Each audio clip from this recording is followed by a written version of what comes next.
नमस्कार, मी CM वाकळे म्हणजे चंद्रमणी मारुती वाकळे. स्वागत आहे तुमचं आमच्या द लर्नर अकॅडमी या यूट्यूब चॅनलवर. तर पोरांनो, आपण काय पाहत आहोत? बायोलॉजीविषयी डिस्कशन आपण स्टार्ट केलं आहे. बायोलॉजी म्हणजे काय? जीवशास्त्र. जीवशास्त्राचे परत काय दोन भाग आहेत. एक काय प्राणीशास्त्र, दुसरं आहे वनस्पतीशास्त्र. हे आपण सगळं पाहिलं आहे. ठीक आहे. आणि त्याच्यामध्ये पहिला चॅप्टर आपण सुरू केला आहे 11वीचा, तो म्हणजे लिव्हिंग वर्ल्ड. लिव्हिंग वर्ल्डमध्ये सुद्धा आपण काय लिव्हिंग आणि नॉन लिव्हिंगला डिस्टिंग्विश करणारे काही कॅरेक्टरिस्टिक पाहिले आहेत. ठीक आहे. तिथे कुठले कॅरेक्टर्स आहेत आपण काही मागच्या लेक्चरमध्ये डिस्कस केले, काही या लेक्चरमध्ये करू, राहिलं पुढच्या लेक्चरमध्ये टाकू. ठीक आहे, चालेल. तर मागच्या लेक्चरमध्ये आपण ग्रोथ हे कॅरेक्टर्स जे आहे, ग्रोथ ही नॉन लिव्हिंगमध्ये होती. काही प्रमाणात लिव्हिंगचं तर कॅरेक्टरिस्टिक आहेच, पण काही प्रमाणात नॉन लिव्हिंगमध्ये सुद्धा होती, हे आपण पाहिलेलं आहे. चालतंय. आणि मी एक तुम्हाला क्वेश्चन विचारला होता. त्याच्यामध्ये काय होता क्वेश्चन? तो ग्रोथ क्वेश्चन काय होता बघू आपण. क्वेश्चन तुम्हाला माहीत आहे नाही माहीत आहे ते असो, पण ते परत एकदा डिस्कस करू. तर काय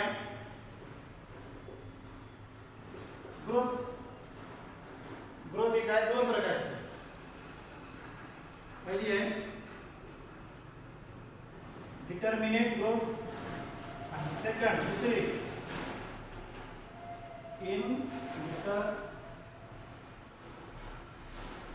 डिटर्मिनेट ग्रोथ.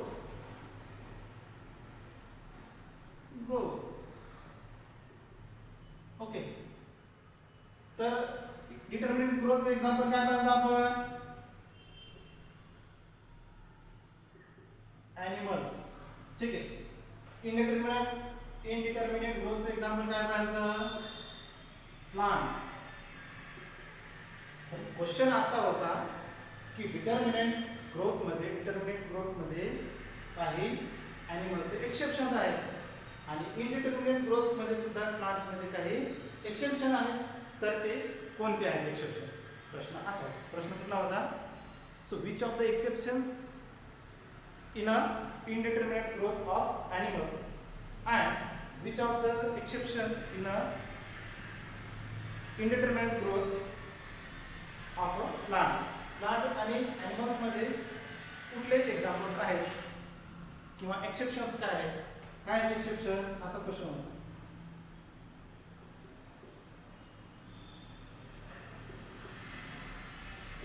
एक्सेप्शन्स काय आहेत मग? ॲनिमल्स मध्ये एक्सेप्शन पहिलं घेऊ. आहे ना कोंडा. दुसरं काय आहे? शार्क. आणि इकडे काय एक्सेप्शन प्लांट्स मध्ये?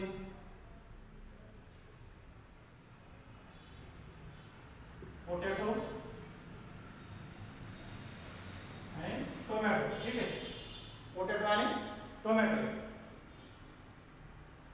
टमाटे, बटाटे पाहिजे असेल ना. हे एक्सेप्शन्स काय इनडिटर्मिनेट ग्रोथचं आहे. म्हणजे याची ग्रोथ खूप मोठं झाड नाही होते. जर शेतकऱ्याचं जर असेल तर मला माहिती आहे शेतकऱ्याचंच आहे. ठीक आहे. केवढं होतं ते? जास्तीत जास्त गुडघावर. जे शेतकऱ्याचे त्यांना माहिती, जे शेतकऱ्याचे नाही त्यांना काय माहिती असं का नाही ते तुम्हाला माहिती. ठीक आहे. आणि पोटॅटोचं पण केवढं होते? जास्तीत जास्त लय जास्त गुडघावर वाढतं, एवढं बी वाढत नाही. ठीक आहे. ॲनाकोंडा पाहिला? ॲनाकोंडा केवढा आहे? ॲनाकोंडा खूप मोठा असतो. किती लांब असतो? 100 फूट त्याची अशी लांबी असते. 100 फुटाचा असतो. आणि मोठा बी तेवढा, जाडही तेवढाच असतो. आपल्याला दररोजचं एरीच पकडलं जातं. माणसाला बी खातो, कायला सोडत नाही. आपल्या इकडे एक सापडतो ॲनाकोंडा नाही, पण आपल्याकडे सापडतो. काय सापडतो आपल्याकडे? कोणता? पायथॉन. आजगर माहिती तुम्हाला पायथॉन? ठीक आहे. ते पण तुम्ही कधी केसेस ऐकलं? हरवायला गेलेलं. ओके. बकरी जरी पकडली देणं, डायरेक्ट इनगल्फ केली की त्याचं काय असतं? ते प्रे असतं, फूड असतं त्याचं. ठीक आहे. तर हे काय असतात? त्याच्या थ्रू आउट लाईफमध्ये काय आहे? ऑर्गॅनिझम्स वाढत राहतात. ठीक आहे. तर हे काय एक्सेप्शन? डिटर्मिनेट ग्रोथचं हे एक्सेप्शन आहे. ॲनाकोंडा आहे, शार्क आहे, पायथॉन आहे. जर इनडिटर्मिनेट ग्रोथचं काय आहे? पोटॅटो आहे, टोमॅटो. पुढचं जे काही कॅरेक्टरिस्टिक आहे लिव्हिंग आणि नॉन लिव्हिंगला डिस्टिंग्विश करण्याचं ते म्हणजे आहे रिप्रोडक्शन, आणि ते थोडं आज आपण डिस्कस करणार आहोत. So what is mean by reproduction? रिप्रोडक्शनची आपण काय व्याख्या पाहिलेली आहे. रिप्रोडक्शन म्हणजे काय आहे, त्याच्यानंतर आज आपण टाइप्स पाहणार आहोत. ठीक आहे. Reproduction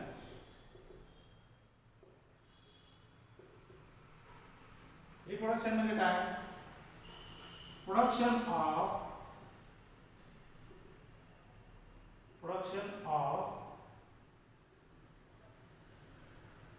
young ones like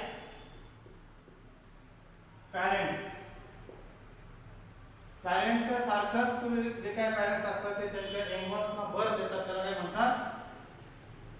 sorry, reproduction म्हणतात. त्याला काय म्हणतात? रिप्रोडक्शन. आता रिप्रोडक्शनची गरज काय बरं? त्याची काय आवश्यकता एवढी? काय लागत आहे त्याला? मरायला करायचं काय करतात पोरं? माय बाबा त्यांना जन्म देतात, तिथं सांभाळतात का? काय गरज आहे रिप्रोडक्शनची? कशाला त्यांना बर्थ द्यायची, कशाला जन्म द्यायचा त्यांना? पण त्याच्या मागचं कारण काय आहे?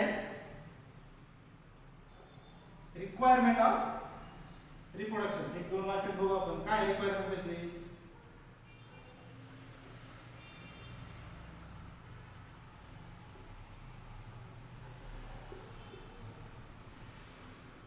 Requirement of reproduction. एक, to maintain continuity, to maintain species. Second, to maintain continuity of life. Life continue राहायला पाहिजे, त्या स्पेसिस कंटिन्यू राहायला पाहिजे. ठीक आहे. To maintain continuity of life, to maintain continuity of species. Sorry, continuity of spaces.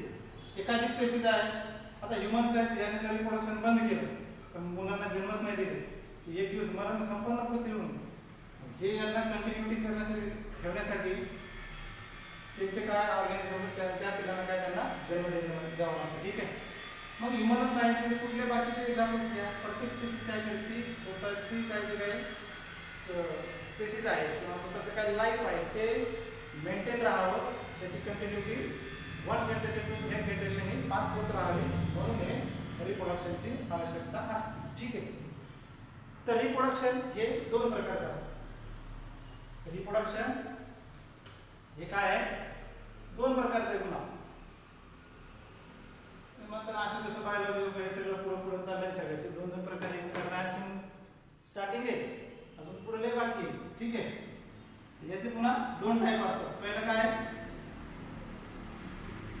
Asexual reproduction. ठीक आहे. दुसरं आहे सेक्शुअल रिप्रोडक्शन.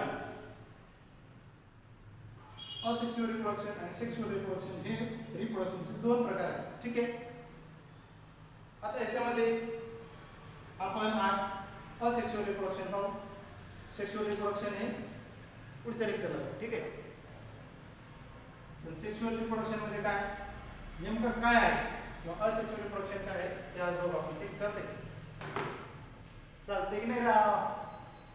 काय असेक्शुअल रिप्रोडक्शन म्हणजे काय, याची डेफिनेशन कशी करणार?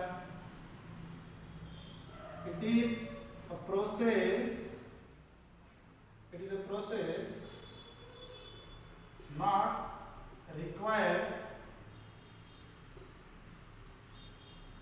not require fusion of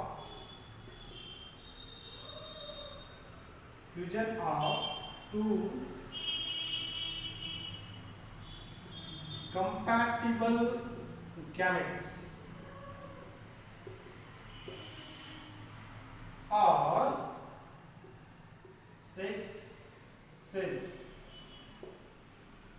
म्हणजे इथं या दोन गॅमेटची किंवा दोन सेक्स सेलची एकत्र येण्याची गरज नाही. ठीक आहे. आता सेक्स सेल्स आणि सेक्स गॅमेट म्हणजे काय? आता गॅमेट्स म्हणजे काय? Sex cells. ज्या सेल्स असतात ज्याच्यापासून ऑर्गॅनिझम बनतो त्याला काय म्हणतात? गॅमेट्स. ठीक आहे. तर आणि जे सेक्शुअल रिप्रोडक्शन असतं त्याच्यामध्ये या सेक्स सेलला किंवा गॅमेट्सला दोघांना फ्युजन होण्याची गरज असते. ठीक आहे. तर त्याला सेक्शुअल रिप्रोडक्शन म्हणतात. आपण पाहतो असेक्शुअल रिप्रोडक्शन. ठीक आहे. तर असेक्शुअल रिप्रोडक्शन मध्ये गॅमेट्स आहेत. ते गॅमेट्स म्हणजे काय? आता क्लिअर झालं. गॅमेट्स म्हणजे काय? अशा सेल की ज्या सेल पासून एक नवीन ऑर्गॅनिझम बनणार आहे. Those cells which can give rise to new organisms, that is called gametes.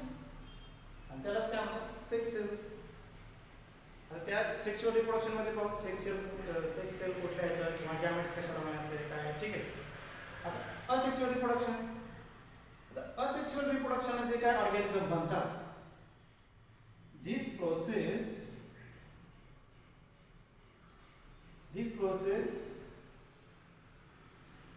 produce a clone. ही जी काय प्रोसेस आहे असेक्शुअल रिप्रोडक्शनची, ही काय करते? क्लोन्स मध्ये म्हणते. क्लोन्स म्हणजे काय? सगळे सारखेच असतात. तेच फरक दिसत नाही. सगळे सारखे. हे सगळे सारखेच का असतात? कारण याच्यामध्ये काही दोन गॅमेट्स फ्यूज होत नाही. ते काय दोघे बी मेल असो तो फिमेल असो दोघे बी काय करतात? त्या इन्व्हर्सना बरं देतात. ठीक आहे. त्याच्यामध्ये काय क्लोनच बनतात सगळे. आता हे क्लोन काय भानगडायचे ना? क्लोन म्हणजे काय? क्लोन म्हणजे असा ऑर्गॅनिझम जो दिसायला काय असतो? मॉर्फोलॉजिकली आणि जेनेटिकली सारखाच असतो. Those organism which are morphologically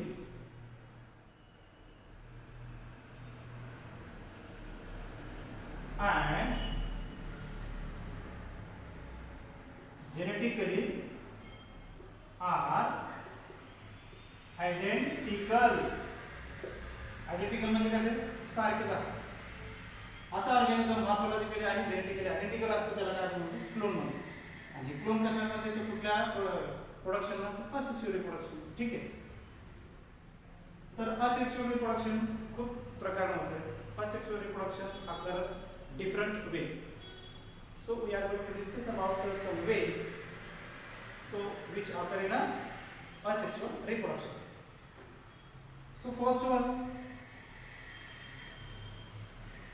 fragmentation. So which of the first? That is a fragmentation.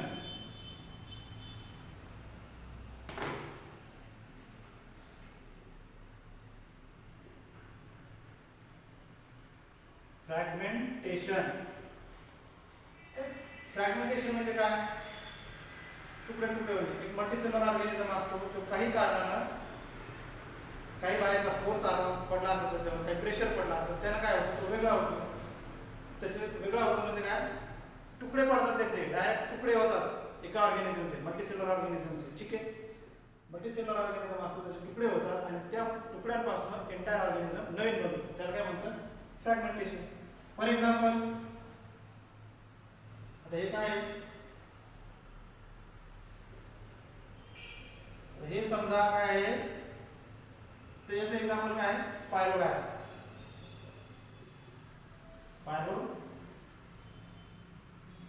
स्पायरो काय? ठीक आहे. तर समजा हे काय आहे? अल्गी आहे. अल्गी. स्पायरो काय आहे? अल्गी आहे. याचे फ्रॅगमेंट झाले. फ्रॅगमेंट कसे बनणार मग? अल्गी म्हणजे काय बाबा? वडील आले हिंडा तर कधी कुठे गेलात का? पाहिले का? अल्गी म्हणजे काय असते? शेवाळ. आणि ह्या शेवाळापासून मग या अल्गीपासून त्याचे काही असे तुकडे होतात आणि हे तुकडे नंतर इंडिव्हिज्युअल ऑर्गॅनिझमला बर्थ देतात. म्हणजे याच्यापासून एक एंटायर इंडिव्हिज्युअल ऑर्गॅनिझम बनते. ठीक आहे. तर हे झालं फ्रॅगमेंटेशन. फ्रॅगमेंटेशनचं काय एक्झाम्पल काय स्पायरोगायर काय अलगी, ठीक आहे. त्याच्यानंतर काय आहे फ्रॅगमेंटेशनच्या नंतर नेक्स्ट जे आहे बडिंग आहे, बडिंग.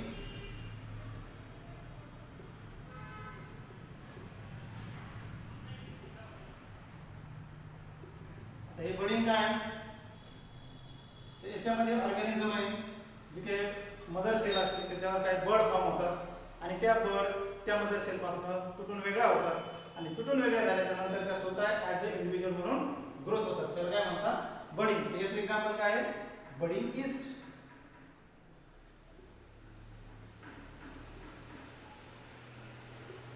बडिंग ईस्ट हा ईस्ट काय आहे फंजाय. कोणी फंजाय as per your convenience फंजाय फंगाय as you wish, as per your convenience you can say. Okay तर हे काय बडिंग आहे. आता सपोज एक सेल आहे. कुठली सेल आहे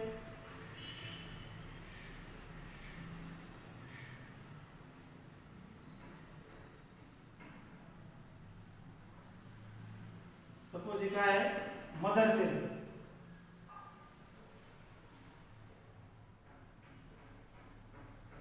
ही कुठली काळजी मदर सेल आहे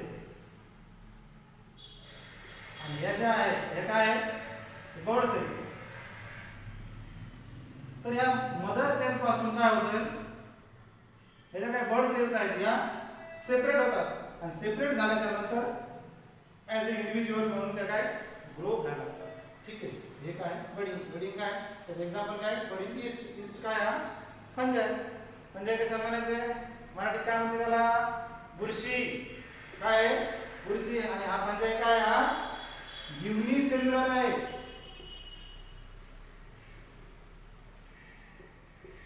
युनिसेल्युलर ऑर्गॅनिझम आहे. काय हा युनिसेल्युलर ऑर्गॅनिझम. ठीक आहे.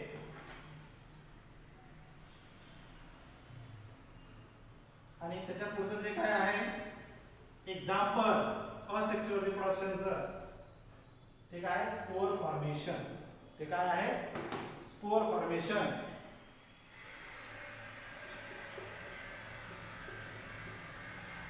Spore formation.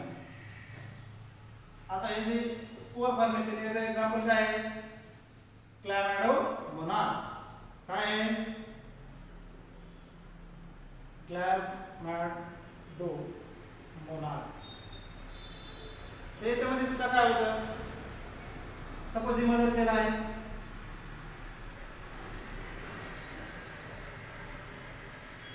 त्याच्यामध्ये काय असते स्पोर असतात. स्पोर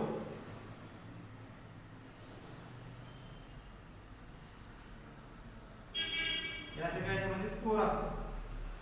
हिला काय म्हणतात जी काय मदर सेल आहे मदर सेलला काय म्हणतात झूस्पोरॅन्जिया.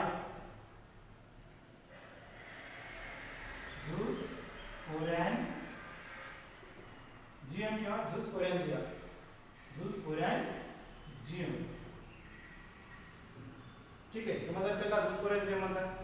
आणि मग हे झूस हे काही स्पोर असतात या सेलमध्ये म्हणतात आणि काही ज्यावेळेस त्यांना ग्रो व्हायचंय त्यांना रिप्रोडक्शन करायचंय तर हे काय करतात ही सेल ब्रेक होती आणि सेल ब्रेक झाल्याच्या नंतर हे काय स्पोर आहेत असे बाहेर येतात. ठीक आहे.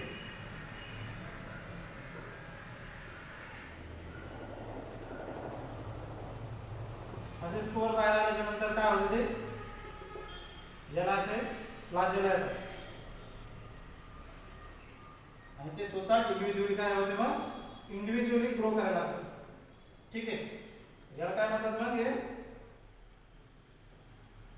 झूस्पोर. हे काय द्यायचं झूस्पोर फ्लॅजेलेटेड झूस्पोर. तर हे झालं असेक्शुअल रिप्रोडक्शन. आता याच्यामध्ये आणखीन खूप काही एक्झाम्पल्स आहेत ते आपण इन डिटेल पुढच्या लेक्चरमध्ये पाहू. ठीक आहे. व्हेजिटेटिव्ह रिप्रोडक्शन आहे. व्हेजिटेटिव्ह रिप्रोडक्शन म्हणजे काय की प्लांटचा असा पार्ट घ्या तुम्ही स्टेम घेऊ शकता लीव्स घेऊ शकता किंवा मग रूट्स घेऊ शकता आणि त्यापासून एक एंटायर ऑर्गॅनिझम एंटायर प्लांट बनतो त्याला काय म्हणतात व्हेजिटेटिव्ह रिप्रोडक्शन. तर हे व्हेजिटेटिव्ह रिप्रोडक्शन आपण काय किंवा मग बायनरी फिशन असं की बाकीचे जे काय आहे रिप्रोडक्शन असेक्शुअल रिप्रोडक्शन ते आपण येणाऱ्या लेक्चरला बघू. जर तुमचे काही डाऊट्स असतील तर ते बिंदास विचारायचे. ठीक आहे, डाऊट विचारत चला, असे डाऊट ठेवू नका. आणि एक विनंती आहे तुम्हाला, आमच्या चॅनलला सबस्क्राईब करा. द लर्नर अकॅडमी हे आमचं चॅनल आहे, यूट्यूब चॅनल. त्याला सबस्क्राईब करा. आणि सबस्क्राईब करायला मला वाटतं काही पैसे लागत नाही, त्याला काही सबस्क्रिप्शन घ्यायची गरज नाही. ठीक आहे, सबस्क्राईब करा, लाईक करा आणि शेअर करा. थँक्यू.